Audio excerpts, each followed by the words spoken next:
Hi there, and welcome to A&P with Dr. O.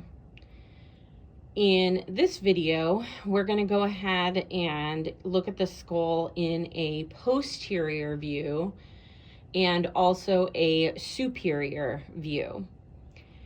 In this posterior view, we can see our occipital bone much better, and then we can see both of our parietal bones here. And the parietal bones are separated by a suture of this line right here. And this is known as the sagittal suture. If we think of the term sagittal, like a sagittal cut, we're cutting in half from right to left. And since this separates the right parietal bone from the left parietal bone, this is the sagittal suture. This then is the lambdoid suture.